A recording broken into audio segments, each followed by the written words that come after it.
आज की ये वीडियो आप सभी के लिए बहुत इंपॉर्टेंट होने वाली है क्योंकि आज हम जानेंगे कि हॉस्पिटल्स में सबसे ज़्यादा कौन से इंजेक्शन यूज़ किए जाते हैं। तो आप सभी को इनके बारे में पता होना चाहिए। ये वीडियो केवल आपकी इन्फॉर्मेशन के लिए है, आपको इनमें से कोई भी इंजेक्शन खुद से ट्राई नहीं करना है। तो देखिए यहाँ पर हमने केवल उन्हीं इंजेक्शंस को लिया है जो कि हॉस्पिटल्स में सबसे ज़्यादा यूज़ किए जाते हैं। तो यहाँ पर पहला इंजेक्शन है डाइक्लोफेनेक इंजेक्शन। ये एक एनाल्जेसिक है यानी कि पेन किलर। इसका use bone and body pain यानी कि यदि हड्डियों में दर्द हो और शरीर में दर्द हो या फिर किडनी स्टोन का पेन हो तो उसमें इसका इस्तेमाल किया जाता है। और इसका ब्रांड नेम जो कि काफ़ी कॉमन है, डायनापार। ये डायनापार नाम से अस्पतालों में मिल जाता है। तो ये एक एनाल्जेसिक इंजेक्शन है जो कि हॉस्पिटल्स में बहुत ज़्यादा पेन को कम करने के लिए यूज़ किया जाता है। अब हम बात करते हैं एब्डोमिनल पेन इंजेक्शन यानी कि ऐसे इंजेक्शन जो कि यदि किसी के पेट में दर्द होता है, भले ही वो उसका कारण कुछ भी हो, तो उसमें कौन कौन से इंजेक्शन यूज़ किए जाते हैं। तो देखिए अस्पतालों में मुख्यतः 3 तरह के इंजेक्शन यूज़ किए जाते हैं। इसमें पहला है डाइसाइक्लोमीन, दूसरा है ड्रोटावेरिन एंड तीसरा है हायोसिन।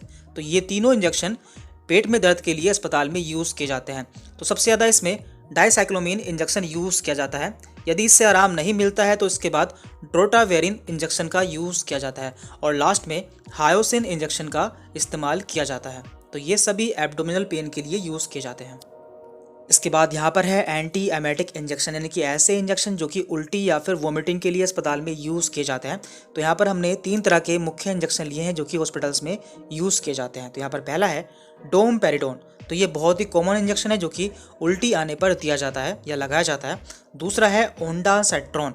तो ये एमेसेट नाम से काफ़ी फेमस है, ये इसका ब्रांड नेम है और इसी नाम से ये मिलता है। और तीसरा है यहाँ पर मेटाक्लोप्रोमाइड। तो ये 3 इंजेक्शन है जो कि एंटी एमेटिक हैं या फिर उल्टी के लिए अस्पतालों में यूज़ किए जाते हैं। इसके बाद यहाँ पर हम बात करते हैं एंटीबायोटिक इंजेक्शन के बारे में, यानी कि ऐसे इंजेक्शन जो कि इन्फेक्शन के लिए दिए जाते हैं या फिर बैक्टीरियल इन्फेक्शन के लिए यूज़ किए जाते हैं। तो ये बहुत ही इंपॉर्टेंट इंजेक्शन होते हैं। जब किसी में इन्फेक्शन हो जाता है या फिर किसी की सर्जरी होती है तो उस समय इनका यूज़ किया जाता है और इसकी बहुत ही बड़ी क्लास है। हर डॉक्टर की चॉइस अपनी अलग अलग होती है, लेकिन यहाँ पर हम केवल ऐसे इंजेक्शन के बारे में बात करने वाले हैं जो कि सबसे ज़्यादा यूज़ किए जाते हैं। यहाँ पर पहला है जेंटामाइसिन, दूसरा है एमाइकासिन एंड तीसरा है सेफ्ट्रिक्सोन। तो ये तीनों इंजेक्शन है जो कि सबसे ज़्यादा यूज़ किए जाते हैं इन्फेक्शन के लिए। इसमें से जो तीसरा इंजेक्शन है सेफ्ट्रिक्सोन, इसे यूज़ करने से पहले पेशेंट पर इसका एलर्जी टेस्ट किया जाता है क्योंकि ये हर किसी को सूट नहीं करता है। अब हम बात करते हैं एंटी एलर्जिक इंजेक्शन के बारे में, यानी कि ऐसे इंजेक्शन जो कि एलर्जी के लिए दिए जाते हैं। तो एलर्जी कई तरह की हो सकती है, जैसे कि खुजली हो जाना, दाने हो जाना या फिर नाक बहना। तो एलर्जी कई तरह से हो सकती है। तो इसके लिए मुख्यतः 3 तरह के इंजेक्शन यूज़ किए जाते हैं। इसमें पहला इंजेक्शन है फेनिरामीन मैलिएट इंजेक्शन। तो ये आपको एविल नाम से मिल जाता है जो कि काफ़ी कॉमन है, इसकी टैबलेट भी आती है। लेकिन यहाँ पर हम इंजेक्शन के बारे में बात करने वाले हैं जो कि इमरजेंसी केस में दिए जाते हैं। इसके बाद दूसरा इंजेक्शन यहाँ पर डेक्सामेथासोन जो कि एक स्टेरॉयड है एंड तीसरा है यहाँ पर बीटामेथासोन। तो ये तीनों ही एलर्जी के रूप में हॉस्पिटल्स में यूज़ किए जाते हैं। तो ये बहुत ही कॉमन इंजेक्शन है। अब हम बात करते हैं इंजेक्शन फॉर गैस्ट्राइटिस, यानी कि हमारे पेट में एसिड का बनना या फिर GERD यानी कि गैस्ट्रो इसोफेजियल रिफ्लक्स डिसीज़। तो कुछ ऐसी कंडीशन होती है जब हमारे पेट में एसिड ज़्यादा बनने लगता है, तो उसे कम करने के लिए कुछ इंजेक्शन दिए जाते हैं। तो नॉर्मली आप यदि अब आपके पेट में गैस बनती है या फिर एसिड बनता है तो आप टैबलेट लेते हैं, लेकिन हॉस्पिटल्स में एमरजेंसी केस में इंजेक्शन दिए जाते हैं जिसमें 2 तरह के इंजेक्शन मुख्यतः यूज़ किए जाते हैं। तो पहला है यहाँ पर रेनिटिडिन। तो ये रेंटेक नाम से मिलता है जो कि इसकी काफ़ी फेमस ब्रांड है।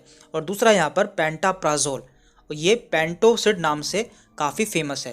तो ये दोनों इंजेक्शन गैस्ट्राइटिस के लिए यूज़ किए जाते हैं। इसके अलावा कुछ और ऐसे इंजेक्शन हैं जो कि अस्पताल में बहुत ज़्यादा यूज़ किए जाते हैं, जैसे कि यहाँ पर है ट्रैंक्सामिक एसिड इंजेक्शन।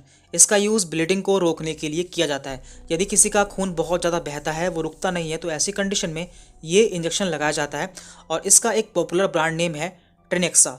ये इस नाम से काफ़ी ज़्यादा यूज़ किया जाता है। इसके अलावा हॉस्पिटल्स में एक विटामिन का इंजेक्शन भी बहुत ज़्यादा इस्तेमाल किया जाता है जिसका नाम है मिकोबालामीन इंजेक्शन। इसमें विटामिन B12 होता है और इसे हम ताकत का इंजेक्शन के नाम से भी जानते हैं और इसका काफ़ी फेमस ब्रांड नेम है न्यूरोकाइंड। ये न्यूरोकाइंड नाम से काफ़ी फेमस है और हॉस्पिटल्स में इसका यूज़ किया जाता है। इसमें विटामिन B12 होता है और हम इसे ताकत का इंजेक्शन भी कहते हैं। तो आज की वीडियो में हमने कुछ ऐसे इंजेक्शन के बारे में बात की है जो कि हॉस्पिटल्स में बहुत ज़्यादा यूज़ किए जाते हैं। तो ये सभी जानना आपके लिए बहुत ज़रूरी था, तो इसलिए हमने इस पे वीडियो बनाई है। तो आगे भी हम इस तरह की वीडियोस आपके लिए बनाते रहेंगे, इसलिए यदि आप हमारे चैनल पर नए हैं तो चैनल को सब्सक्राइब कर लें, जिससे आगे भी आपको हमारी वीडियोस के नोटिफिकेशन मिलते रहें। Thank you very much.